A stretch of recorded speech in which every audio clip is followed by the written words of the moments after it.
To start off this Trek hour, I thought I'd go into a rant. Me and Sweener can wait. I figured out what I hate the most about all of New Trek. Discovery, Picard, Lower Decks. Especially Lower Decks. It's how Reddit would write dialogue, where it intentionally has cringy or awkward lines, and then characters within the show point out how cringy or awkward the line was. Because the idiots that write that stuff think that meta humor is the funniest form of comedy ever invented. Thanks, Jim. Don't thank me. I'm not thinking that thing. His name is Red Wing. I'm still not thinking it. He's cute. Go ahead, pet him. Binarily augmented retroframing, or BARF. God, I gotta work on that acronym. No surrender! I'm going to surrender. Quill, are you making your voice deeper? No, you are. You're imitating the God-Man. It's weird. No, I'm not. He just did it again. This is my voice. So, is anybody gonna talk about what just happened? If I knew I was fighting 50-foot robots with missiles attached to their arms, I might have would have taken another job! A character can't say something like, if we alter the frequency of our shields, we may be able to nullify their phaser long enough to get our warp drive running, without some annoying writer insert character saying something completely stupid like, I like science. The first Avengers and later Guardians of the Galaxy showed that constant quips and attempted one-liners are all the mass audience wants to see. There's nothing genuine anymore. There's nothing serious to be seen. Everyone is unaffected by anything that happens and just throws what some describe as jokes out into the air so the audience will laugh. I just don't think you're the right fit for the kind of work we're doing here, so I've requested to have you transferred. Captain, but... This conversation's over. You're dismissed. Right, but... This is the end of the conversation. Captain, if I could... You can't. Right, but I have this... The conversation's over. That's the end. Well, technically, the conversation is not over because I could keep talking, and then the conversation is I don't know how you made it this far in your career behaving like this. One crew member was tragically lost. How do you explain that? He was an idiot. I hate this! It is revolting! Here's your crash course on how modern studios see movie making. Laughter equals people liking the media. People liking the media equals more money. If people feel sad or anxious for too long, they may not be enticed to watch more, which means less money. Guys, recognizable character said funny line. Now I want to see other recognizable characters say more funny lines. New Trek saw the formula of Marvel and decided they wanted to do that. Hence why Spock, Enterprise, Kirk, Bones. Spock, Enterprise, Picard, Borg. Remember these? Remember nostalgia, guys? Remember? Remember?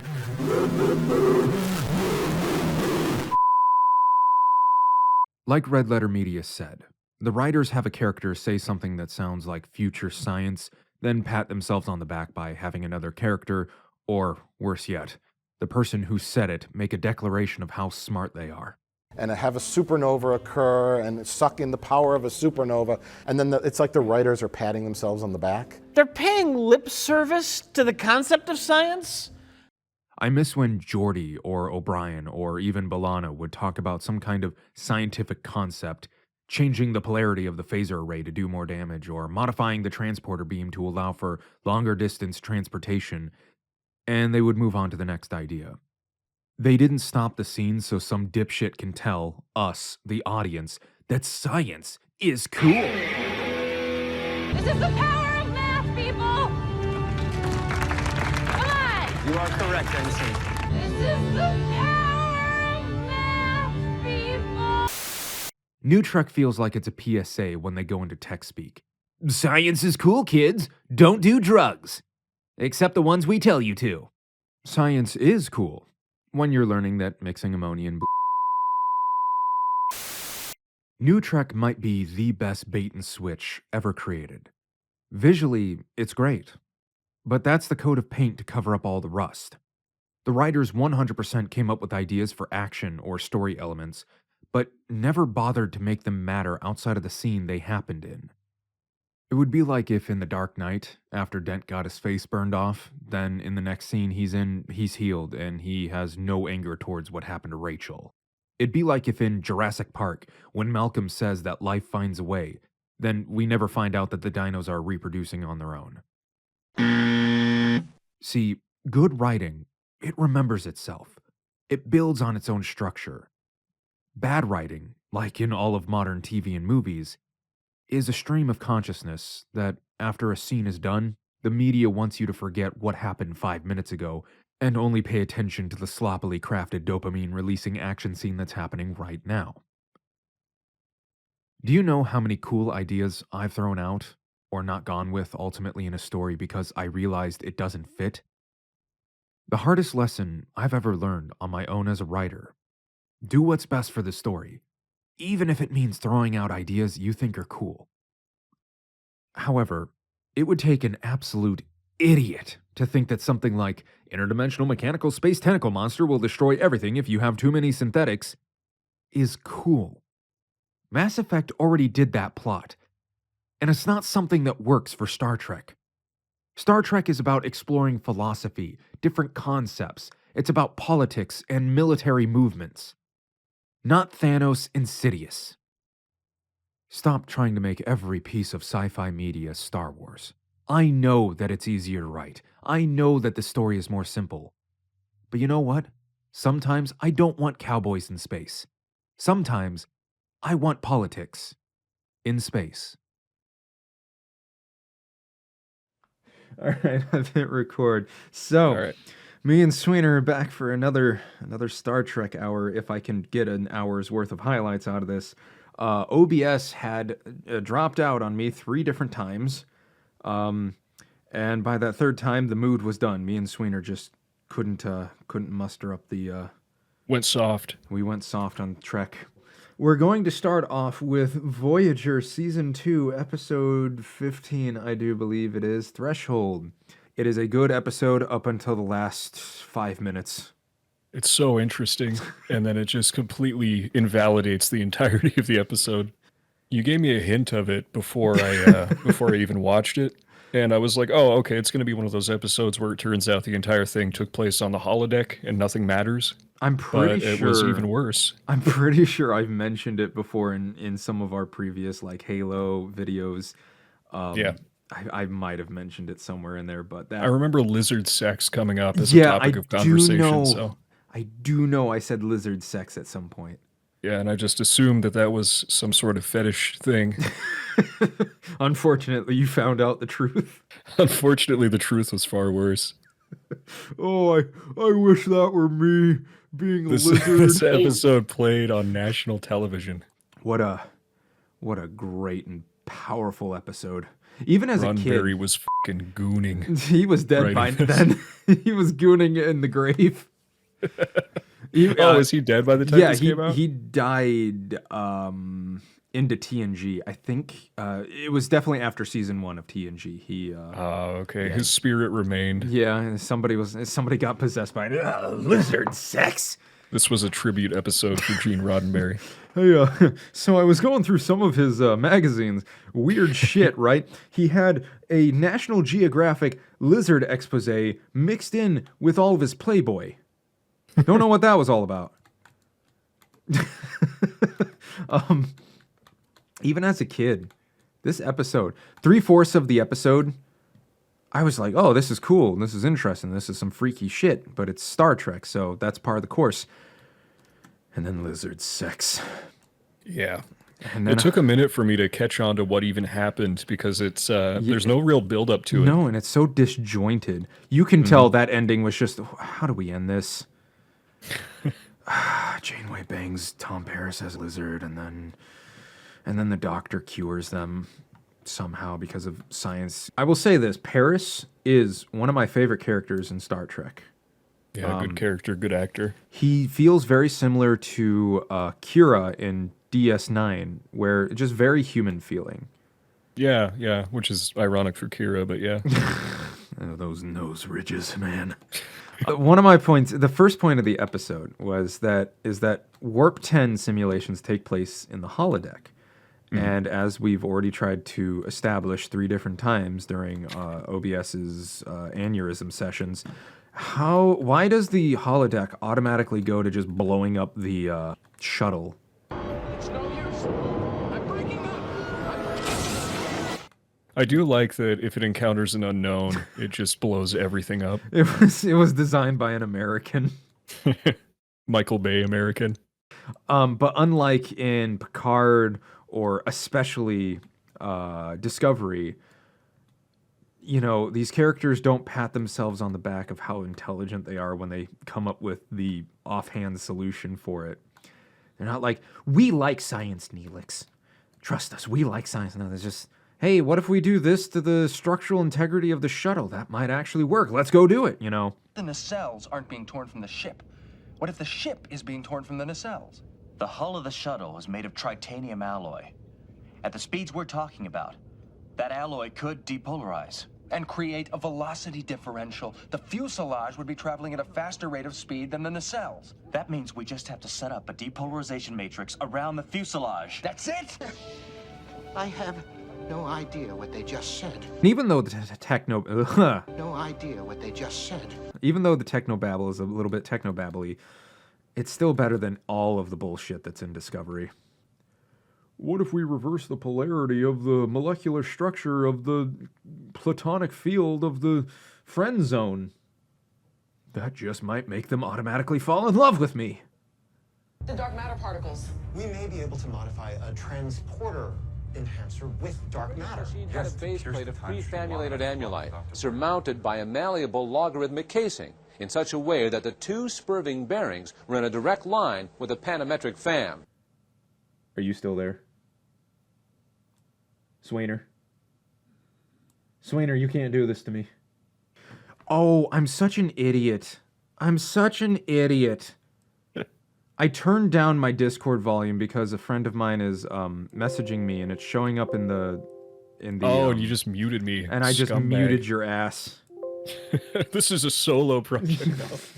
It's entirely possible that if you entangle a quantum field inside of a warp bubble, that the Planck length is going to be able to stretch out. What I just said does not mean anything, but the average Discovery fan thinks it does.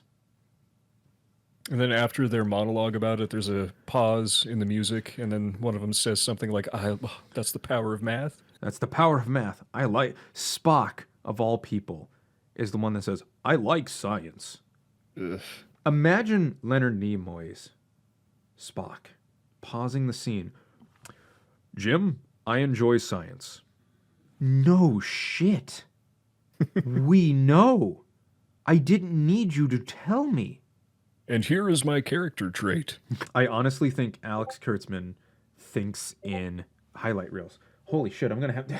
Man, they're just loading me up with notifications. So the implication in this episode is that nobody else has tried to get to Warp 10 until they decided to do it as a science project for fun while they're stranded out in the middle of nowhere. Yeah, that's one of the more... it was a rare form of deuterium or dilithium that we found in an asteroid field. That's how they excuse it. That's their excuse of how they're even able to attempt Warp 10 is that they found some rare form of warp energy material or whatever, and Discovered a new form of dilithium in the asteroid field we surveyed last month. It remains stable at a much higher warp frequency. Speaking of Warp 10, the problem, I don't know, as I explained in the last time, I don't know as if this was intentional or if they didn't realize what they were doing, but Warp 10, the idea of Warp 10 is that you will occupy all points in space at once. That is the current running theory for what happens if you try to accelerate any piece of matter, no matter if it's like just one atom or as if it's a mountain, if you try to accelerate that up to the speed of light, because you have to, as far as we know, dump infinite amount of energy into that object to get it up to light speed. A system with infinite amount of energy occupies infinite space because infinite energy. But we're going to try it anyway for funsies. Yeah. I don't know as if the writing team for this episode knows about that or knew about that theory and just applied it to Warp 10, or as if they accidentally applied our current light speed barrier to the warp 10 barrier or not.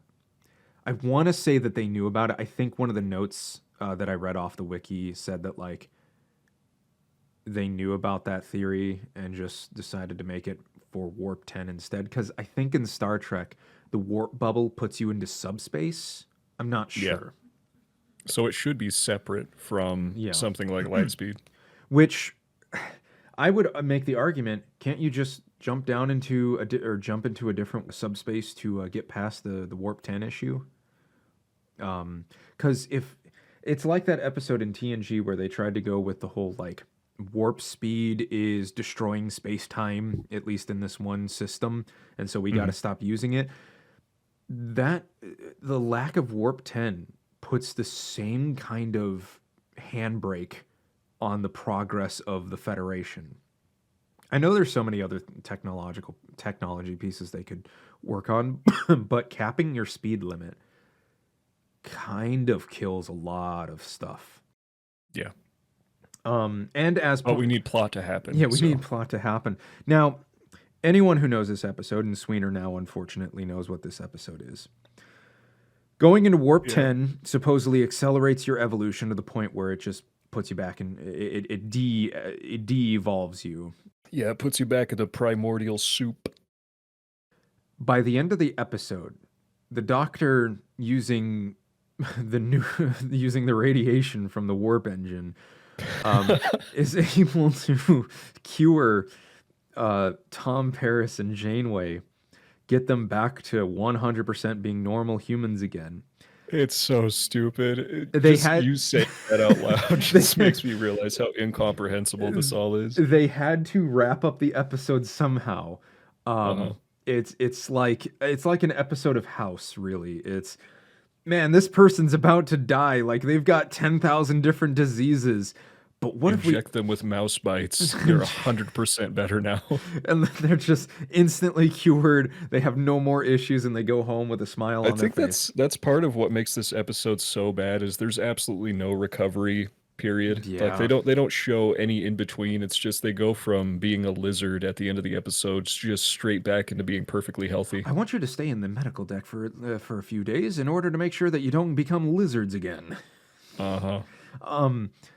One thing that was pointed out, the fact that the Doctor found the cure to this problem, jump to warp 10, stop in the Alpha Quadrant, and have the Doctor blast you with that radiation from the warp field, and you're good to go. Yeah, just get irradiated to hell and back, and you're fine. That was even pointed out in the wiki that's a bit of a plot hole. Like, jump to warp 10, get yourself back to Earth, and then just rub your face against the warp engine for a few hours, and then you should be fine. Well, yeah, of course. But that's why this episode should just be considered non-canon.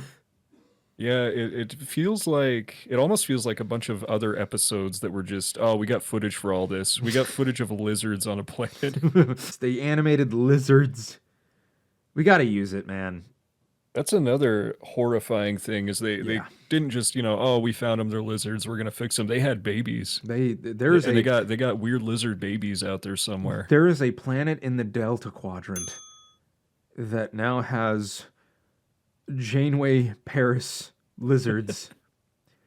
It's so bad. And the really weird part, imagine the Federation in like another 500 years. They're finally making headway into the Delta Quadrant. With this being season 2, it'd be fairly far into the Delta Quadrant, but they happen upon this planet, Class M planet, tropical in nature and fairly habitable. Let's set down on it. They come down. There's these weird creatures on it. There seems to be a natural form of life here.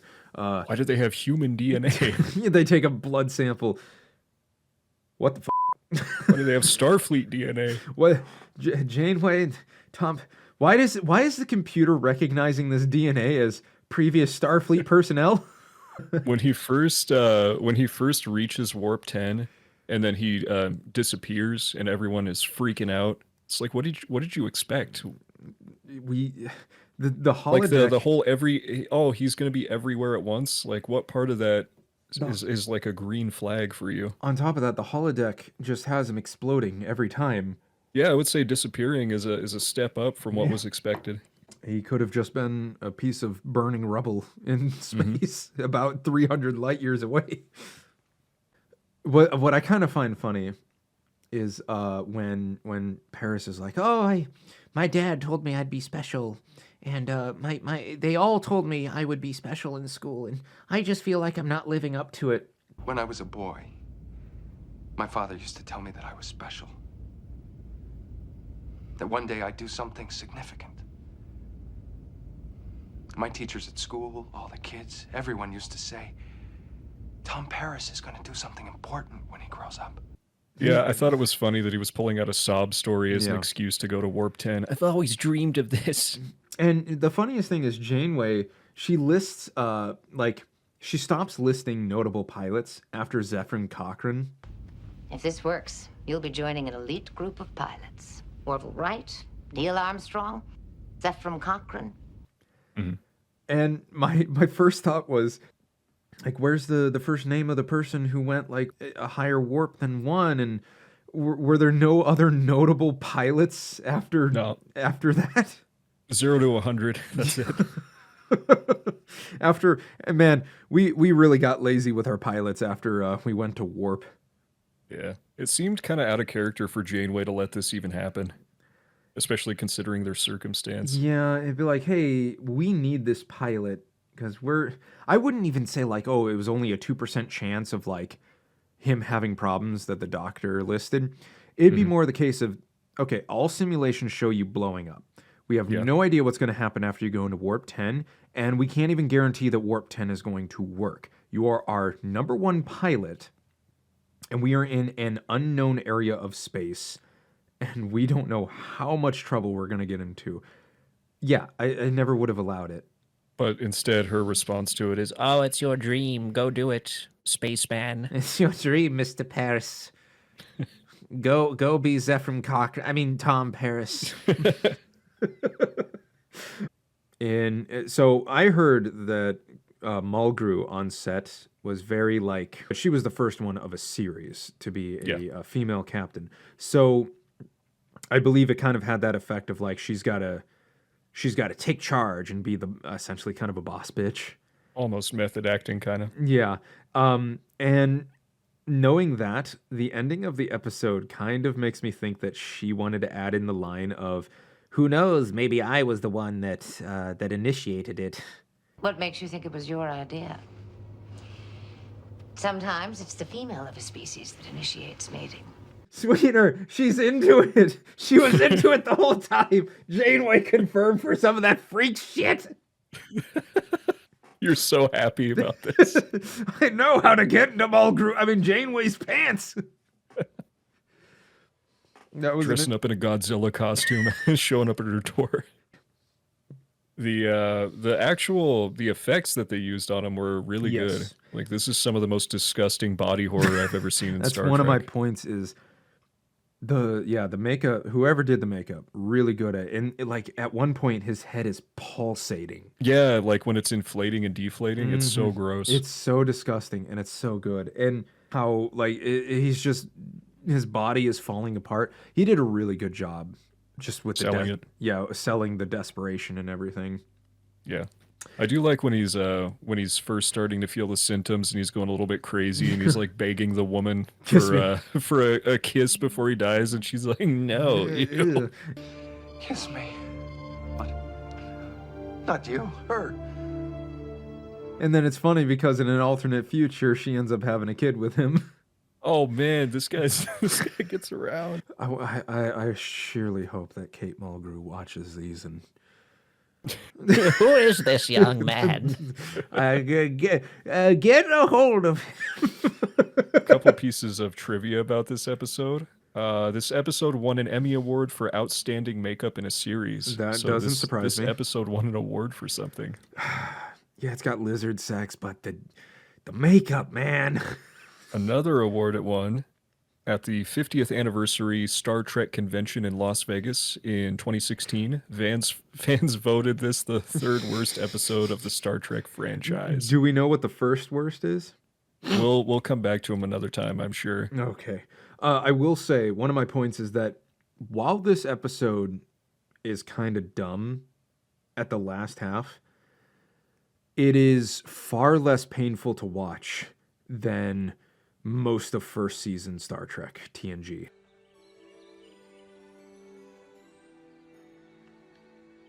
Well, it's fun bad. Yeah. Like, it doesn't have people in silk costumes that aren't wearing bras or cod pieces. Mhm. It's not crush a plant, get killed. Yeah, it's not an episode that takes place solely on one set, which happens a lot. As I pointed out in our last Star Trek hour, is that TOS and early TNG had the problem of trying to mix fantasy with sci-fi. Yeah. And that is such a hard thing to do. Most cannot accomplish it. At least with this episode of Voyager, they stuck mostly to sci-fi. Yeah, even if it was like complete nonsense, it was still trying. The body horror in it was fine because sci-fi and body horror go together very well. Mm-hmm. Because unknown and you never know what kind of radiation is going to make you sprout an extra dick. Mm-hmm. In the wrong place. Or have the side of your head throbbing. Your entire jaw pops out.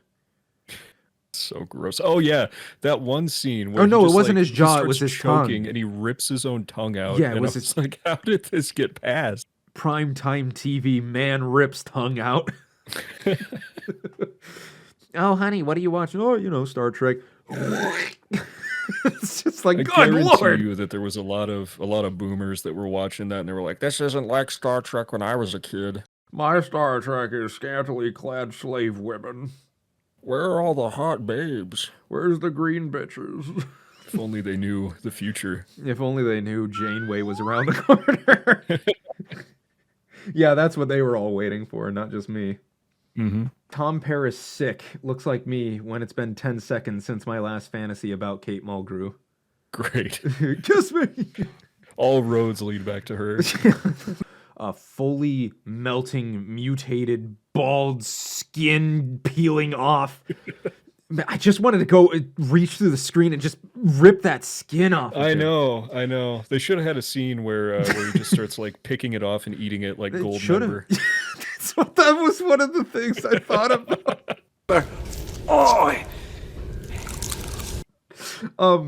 But that version of Tom Paris is what I imagine the average Discord moderator looks like. Oh, accurate. When I think Discord mod, I think of the morbidly obese blob from Blade. The doctor's solution: throw Tom Paris into the warp core. If he survives, fine. That's great. If not, problem solved as well. We got two problems that can be solved by one solution. Just get him out of my sick bay, please. It might heal him. It He's might making kill me weep. him. I would have loved it. So it's kind of funny when it's like, well, okay, by all my calculations, he's just asleep. Can we wake him? I don't see why not. Wake up, Mr. Paris. That was funny. Little bits of humor like that are great in Star Trek. Yeah. What would have I would have loved it if the doctor did say that, like, well, I might have a solution. Exposing Tom Paris to massive doses of warp core radiation could, in fact, cure him. Are we sure that it will work? Well, it will either cure him or it will kill him. Either way, the problem will be solved. That would have been so funny.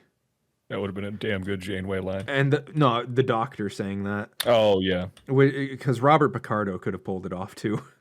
Yeah. He's got the comedic timing for it. Full-on Lizard Paris looks like the average AI content farm channel creator. At least that's how I imagine they look like. It would have been kind of funny if at the end of the episode, Chakotay forgot to put the phasers on stun. It just kills them both. Well, that's what I thought happened. I was like, is this how they're killing off a character? Oh no, I forgot to put it on stun. Mutiny. I mean, is it mutiny if your captain's not human anymore? True. Well, you see, Janeway became more scaly than she normally is. Cold-blooded. Apparently, Tom Paris's actor said that the original draft for that was ridiculous. His words. The original was ridiculous. Gotcha. And was able to refine some of the plot. I don't know how much that helped, but he I almost wish they had just let it happen. This episode was made because they wanted to give Tom Paris's character more to do. I read that this was going to be his opportunity. Imagine. Hey, so the next episode we're going to film, you're going to get the chance to really expand upon your flex that Thessian muscle. Oh, cool. This episode's going to focus around me. I'm going to get to experiment with body horror. You get to have sex with Janeway, dude. Oh, sweet. Massive monkey's paw moment. I got to do what? It's funny. It's the same as last time where my notes for the bad episode are like twice as long as my notes for the good episode. Yeah, that's how it always is because you and me know how to make fun of something better than we know how to appreciate something. Absolute doomer mentality. Maybe instead of turning into lizards, it could be that Tom Paris is going insane because of like all the information that was funneled into his brain at warp 10. Yeah, that's where I thought it was going. Yeah, and then they've got to find a way to like cut that part of his brain out, lobotomize him, or do like a memory wipe. Yeah, like I thought it was going to be sort of a, oh, I'm so smart now, this is amazing, and then the horrible side effects start showing up, so they have to. They could have had their episode, their version of the episode when Barkley becomes the smartest man in the universe. Yeah, and everyone's afraid of him because an autistic man became better than everyone. Kill him. Do it. He's not taking over my Throw him in the warp core. Throw him in the warp core. That's the new throwing commies out of the helicopter. Anyone who's a better diplomat than Picard, throw him in the warp core. I want that to be the solution for every problem in Star Trek. Any medical problem, just have him get irradiated by the warp core for a while. Listen, this will either fix him or it'll kill him. Either way, they're not going to be on my hands anymore. It's that 1950s mentality of, oh, radiation can be used for anything. This is a level 3 security alert. All hands report to duty stations. Janeway to bridge, report. Paris broke out of confinement in engineering. Where is he now? We're having trouble tracking him. Keep her close. He'll come for her. Let's go to an episode that I had watched previously of DS9 but completely forgot. And glad I did, because I got to re-experience it. And it was good. It's a really good episode.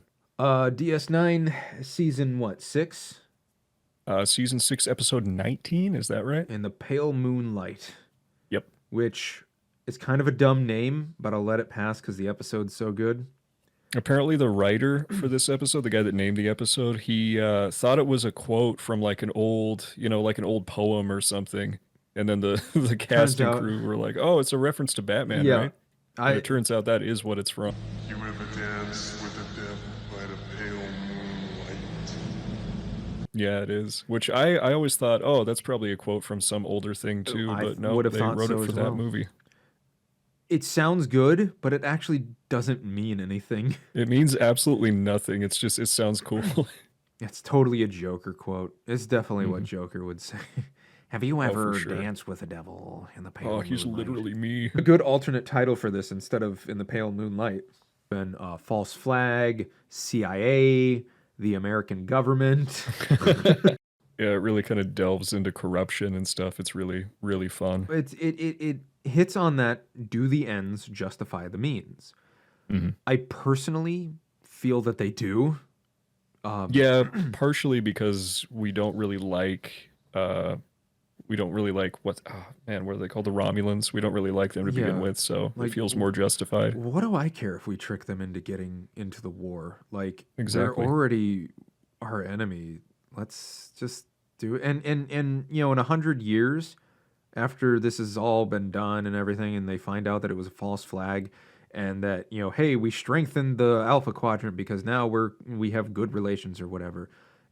Even if it's built on a lie, it's like, well, things are better now. Yeah. It wasn't that bad after all, guys. Maybe we should have done this sooner. What's more is they just employed a Romulan trick against the Romulans. There's so many times when the Romulans do that underhanded false flag stuff. So, guys, we get a few ourselves. It's our turn. It's our turn to deceive you. It is cool seeing any kind of morally gray action being taken by someone in Starfleet. Yeah. It just never happens. The problem is DS9 knew how to do it with some nuance. Yeah. Like, Sisko is not going around doing this all the time. He's even conflicted with himself. He doesn't like that he did it. But I can live with it. Can't I? Because I can live with it. I can live with it. He is so willing to win this war that he's willing to defy Federation principles.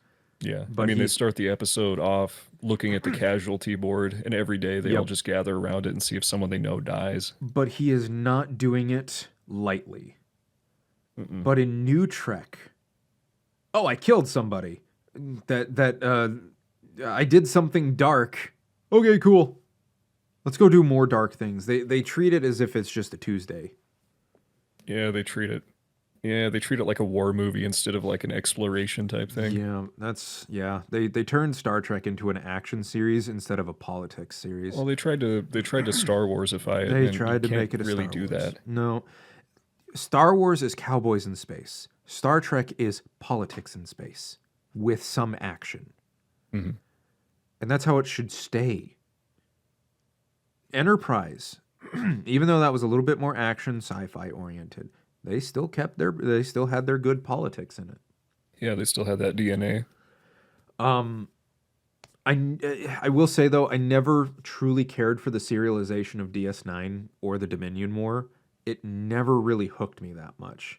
The Dominion was like a really promising enemy when it first showed up, but it really got drug out way too long, and they stopped feeling like a threat. But it is so much better than just the war of New Trek. At least there's a reason for this stuff to be happening. Yeah. One note about this episode, it's a small little thing, but I appreciated that they did it.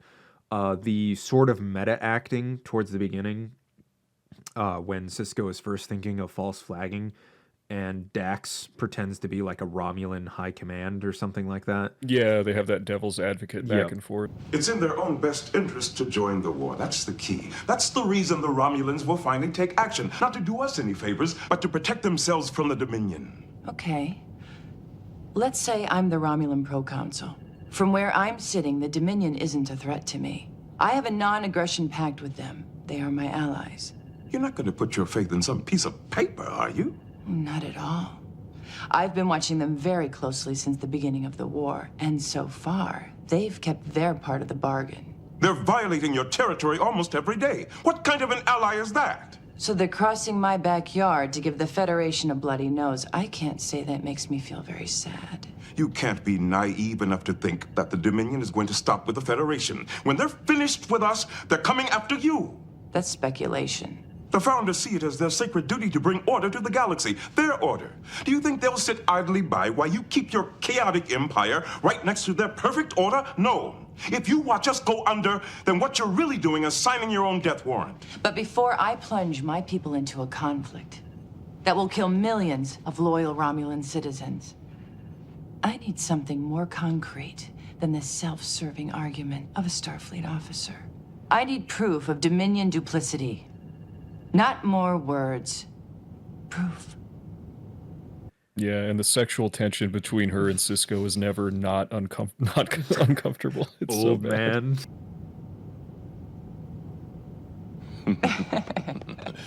Very good, old man. Whatever he calls her, old man. All I can think of is, but that old man has a great set of tits. That's a hot old man. That old man's got an ass. Garrick, obviously, plain, simple, Garrick. Any episode with Garrick is 100 times better. He steals the scene every single time. Yep. I'd like to invade. You can tell he's got to be like a stage actor. Oh, like he just feels like they pulled him right off of some Shakespearean play. Almost everybody in Star Trek is from the stage. Okay. A line in this, I agree. I would like to invade Beta Z2 if you catch my drift. Dominion has invaded Beta Z. The 98th rule of acquisition: every man has a price. So the rule that governs almost all of American politics.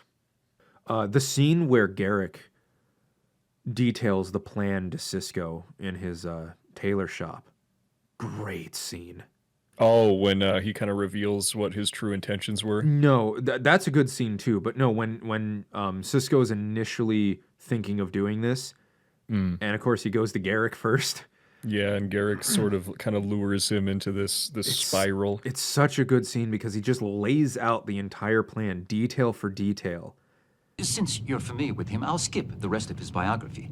What's important is that he continues to be one of the most ardently pro-Dominion voices in the Senate. If we can convince him that the Dominion is a threat, the rest of the Senate will follow. Senator Vreenek will be making a trip to Saqqara for a diplomatic meeting with Wei Yun. I am certain that he can be persuaded to make a secret detour to DS9 if he were invited by one Captain Benjamin Sisko. When Senator Vreenek arrives, you will show him a holographic recording of a secret meeting held at the highest level of the Dominion in which the planned invasion of Romulus is being discussed. He will immediately suspect it's a forgery, but you will assure him that such a thing would be impossible. You see, Senator, this is an official Cardassian transcript. It was recorded on a one-time optolithic data rod used for official record-keeping. Garrick's actor is a prime example of somebody who knows his material well enough that he can pitch it as if the character himself knew what the he was talking about. Yeah. Like, I'm sure he doesn't know what a information rod is, but he gets the idea of it, that it's a data storage. He's a very convincing scumbag. The actor knew exactly what he needed to do for that scene, and it made it all better. And throughout the entire episode, he's slowly just taking off his Federation uniform as he's making the captain's log. I thought that was a nice touch. It's I didn't recognize it until I read the wiki entry about that. I was like, oh yeah, subtlety. Subtlety that isn't pointed out to the audience. I forgot what that was like. I'm taking off my Star Trek uniform. I'm not worthy of this uniform. I'm not current. I don't feel worthy of this uniform. I'm taking it off until I finish this. Ugh. Taking it off until I stop feeling bad. Biomimetic gel is a controlled substance due to the vape incident of 2234 when some teenager took a hit of the gel and his head exploded. See, it's right there in the wiki. Biomimetic gel is used for bad drag and artificial cum. Again, it's right there in the wiki. It's a fake. Working on DS9 comes with the knowledge that Cisco might storm into your shop and beat the shit out of you. Does it ever happen to Quark? I hope it happens to every person that owns an establishment. Odo's just Deep sitting Space there. Nine. Cisco comes in and beats it. You can't really... Oh, it's that time of the week again. One thing that's been pointed out, and again, New Trek can't do this to save their life because they focus too much on it. They don't have the nuance. DS9 handled the darker side of the Federation and Star Trek in general with a nuance that modern Hollywood lost somewhere in between giant fighting robots and quippy superheroes. Yeah. Yeah, the way they handle it now pretty much is just any form of authority is automatically bad. The last part of the episode did give me a lot of vibes of the episode where Picard is tortured by the Cardassians. And at the end, when he's talking to Troy, and he says, for a moment there, I could see 5 lights. All I had to do was to say that I could see 5 lights, when in fact there were only 4. I believed that I could see 5 lights. Yeah. The ending of this episode feels very similar to that of like Cisco's admitting, yeah, I'm doing some really dark shit. Yeah. And you know what? I'm okay with it. Yeah, it leaves it kind of open-ended to where you're not sure if this is going to have massive repercussions in the future. Especially when the computer erase everything I just said. Huter, erase that entire personal log. Yeah, it was just him kind of venting about it. That was like, oh shit, Sisko's committing to this. So good. He's committing to the fact that nobody's ever going to know that it was a false flag. Yeah. That's the kind of shit I want from Star Trek. Yeah. Characters. I love how they just kind of slowly wade into it over the course of the episode too, where just bit by bit he's slowly doing worse and worse things, and before you know it, he's responsible for these people's deaths. It was a really nice thing how Garrick was like, while you're doing that, I will go in and check the records on the ship to see if I can figure anything out, and then blows up, and then the ship blows up en route, and then it's like, wait a second. Oh shit, was that Garrick? And then Sisko comes to almost the same comes to the same conclusion at almost the same time as the audience would. Yeah. Because if you remember that Garrick had anything to do with the ship, then you're like, oh, damn. And then after Sisko proceeds to give him the Sisko treatment, his reasoning is so good that Sisko can't just leaves. He can't do anything. Because it's like, it's an obvious fake, but because of the destruction of the ship, any damage, they're going to assume any inconsistencies with the data is due to the explosion. It's perfect. And it's like, damn it, he's right. Shit. Yep. You see, when the Tal Shiar finishes examining the wreckage of Renak's shuttle, they'll find the burnt remnants of a Cardassian optolithic data rod which somehow miraculously survived the explosion. After painstaking forensic examination, they'll discover that the rod contains a recording of a high-level Dominion meeting at which the invasion of Romulus was being planned. And then they'll discover that it is a fraud! Oh, I don't think they will. Because any imperfections in the forgery will appear to be a result of the explosion. Like, Garrick in that moment proved that he was an Obsidian Order operative for a good reason. Yeah. Plain, simple Garrick. Another reason why I don't think this episode could exist now is just because of how well it's written in regards to, like, the plan and how well it's laid out from Garrick's perspective. And on top of that, the writers would never have the attention span to have Sisko consistently just delve deeper and deeper into the darkness. Yeah. They would just, in the first scene, he'd be like, I've done something dark, but I think that I can live with it. And I will. After I get done telling you this story, I'm going to delete this. That's what they would have done. Yeah. They never would have had you been like, wait a second, is Sisko admitting to his sins so that way at some point people will know what he did? They leave you guessing at what he's going to do at the end of the episode. Yeah. And then at the end, when he does commit to this dark route, it makes it all the better because you got to grow with him. Yeah. And every time something bad happens, because you have that initial introduction where he's like, this is an awful thing that's happened. Yeah. You're like, oh, they found out it's a fake and now we're at war with the Romulans. Or and they're like, oh no, that's not what happened. Actually, they're dead. And maybe Sisko is just confessing his sins and maybe he'll, like, again, leave this record here so that the truth can come out at some point. Nope. Sisko's doing exactly what Picard would have never have done. Yeah. And it's nice for once. I'm not Picard. You hit me. Picard never hit me. I'm not Picard. Interesting, on the wiki page, many consider this episode to be antithetical to Roddenberry's vision of the Federation. The original series and most of TNG, the Federation are just cut and dry good guys. Yeah, they're faultless. And I don't have a problem with that. But I also really don't have a problem with there being a darker side of the Federation. Yeah, I think this was a perfect time for a middle ground, because if they tried to do it now you just have Federation as evil because they're big enterprise. That's the thing. This is early Star Trek is the result of 70s Americanism. of we're the good guys, we're the good guys, we're the good guys.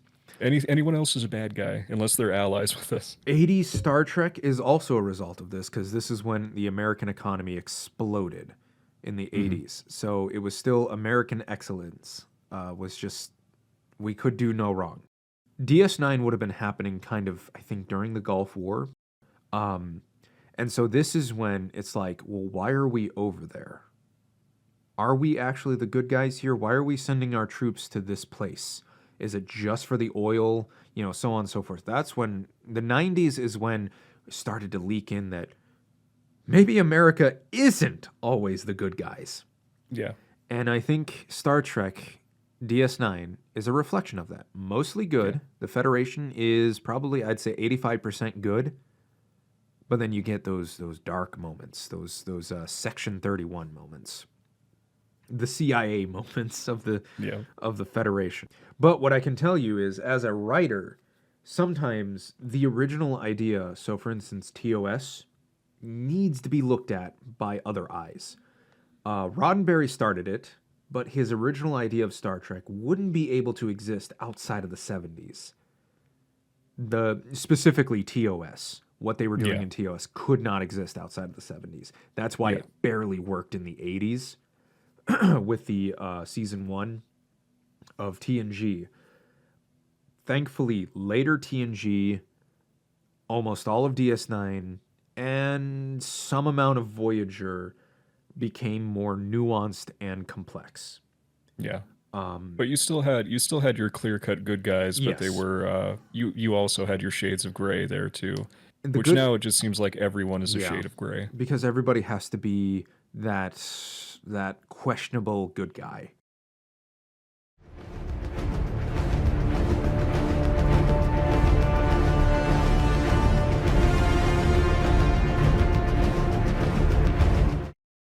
And this is like Star Trek, because DS9 unfortunately did ruin Star Trek for the future because it started going darker with it. And so every writer wants to be DS9 to a degree. The Dark Knight ruined a lot of future DC because now every character has to be dark and brooding like Batman. Yeah, I remember when they first did that with Man of Steel, and that's just, it doesn't work for Superman. Now, mind you, James Gunn's Superman movie, I don't have high hopes for that either. Yeah, it looks a little bit too far the other way, a bit too happy-go-lucky. Well, my problem with it is that it's going to have James Gunn's signature style, which is needless. It's going to be Guardians of the Galaxy, but Superman. Yeah, I mean, you can see that with the super dog being a character in the show. That is one thing, because it's an all CGI dog, and I know working with like real animals is a pain in the ass, but I can't take it seriously with Super Dog in there. Super Dog is such a comic book, or like early comic books idea. I can't get into it. Yeah. I mean, I am glad that they're not trying to do more Dark Knight style stuff, because it's been failing for the past 10 years at this point. As it turns out, I don't think this is the way to go. As it turns out, dark characters like Batman only work because of his dark origins. I mean, his whole entire, his character and his setting is all built around that. You can't just take someone like Superman and plop him in a Gotham City style setting and just be like, oh yeah, this works. Because there's two big differences. Gotham has a lot of gothic themes to it. Yeah, sick goth women everywhere. Yeah. Almost every single iteration, especially so like Arkham Asylum, lots of gothic stuff in it. Architecture is very gothic. A lot of 80s and 90s Batman comics have that gothic architecture. You know, those cathedrals. Yeah, gargoyles everywhere. Yeah, Roman cathedrals and things like that. Whereas Superman comics, Metropolis had this retro-futurism vibe to it. Golden arches and everything. Because it was, what's the Great Gatsby style almost. Superman was a vision of the American future. Truth, justice, and the American way was his original character motivation. He is a character about positivity in the face of sheer insurmountable odds. Can he get dark? Yes, but that is not his character. Smallville was the perfect rendition of a realistic Superman. He had his struggles. He had his doubts. But because of a dad that grew up on a farm, he's not a psychopath. Yeah. Superman, I would trust Superman with my safety more than Batman. Not because Batman isn't capable, and in some ways Batman is more capable than Superman because you whip out a piece of kryptonite and Superman just dies. But Superman is going to make sure that not a scratch is on me, where Batman will maybe rough me up a bit. As long as you're still breathing, he's vindicated. So I will trust Superman with my safety, but Batman has so much more room for interesting stories. Yeah, because there's a lot more range with morality that you can do with him. Yeah, he's allowed to go darker. And there's a reason why Batman movies have always done better than Superman movies. I know that, like, you've got the Superman from the 70s, the John Williams stuff.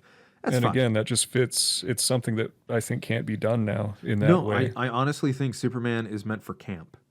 Yeah. Because, I mean, think about it. Superman, all of his problems can be solved with a punch. And if it can't be solved with a single punch, it can be solved with a harder single punch. Mm-hmm. I hate to say it, but Superman is not a complex character. And that's not always a bad thing. He's not supposed to be. No, and it's not even a bad thing that he's not complex.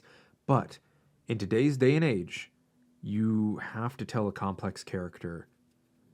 And Batman is it. Aquaman is not. Wonder Woman is not.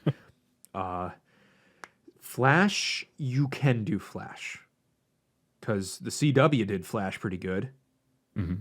Until they screwed over Grant Gustin with the movie. Dude, honestly, Justice League and the live-action Flashpoint Paradox movie both would have been sold to me even better if Grant Gustin was in it.